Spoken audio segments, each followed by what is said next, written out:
So my latest challenge on this 5-story multi-generational passive ICF house that I'm DIY building and doing it mostly on my own is got to get all of these 32-foot long I-joists, which are going to be my roof rafters, up to the top, all the way up there, so about 35 feet. And it's just me today. So let me show you how I am doing it.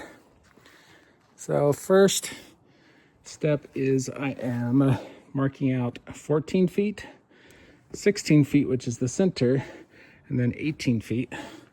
And then I'm taking these and I screw them on at the 18 feet and at the 14 feet.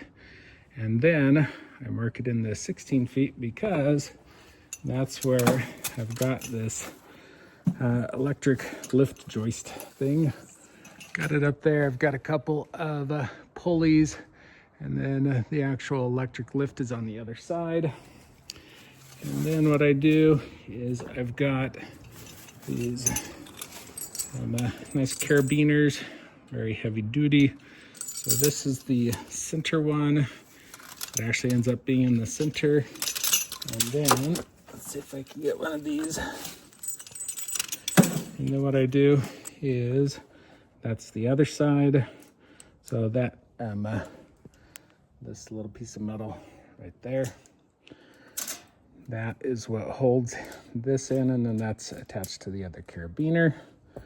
And then after that, I run upstairs, turn on the lift, and it lifts it up. So that's how one person is able to get these 34-foot long I-joist roof rafters all the way up by themselves. Yeah, it's kind of redneck, I admit it.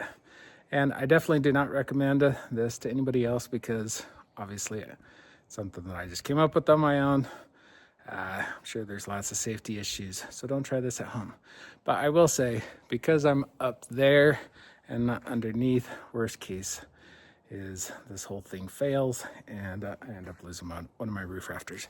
But so far I've taken up probably, I'm up to 12. Only have a few more to go. Normally you pay the $400. It'd probably only be $350 because it wouldn't take him that long. But to have my crane operator, that's who took up the majority of them, but this was a batch that came afterwards. So the lift cost me about $150, $180. And then obviously it's my time, but I'm making a whole heck of a lot more per hour doing it myself than I'm paying for the crane again. So hopefully that will be helpful to somebody else who's in my same situation doing a build on their own. So be sure to like and subscribe and so you can follow along on this crazy journey, and thanks for watching.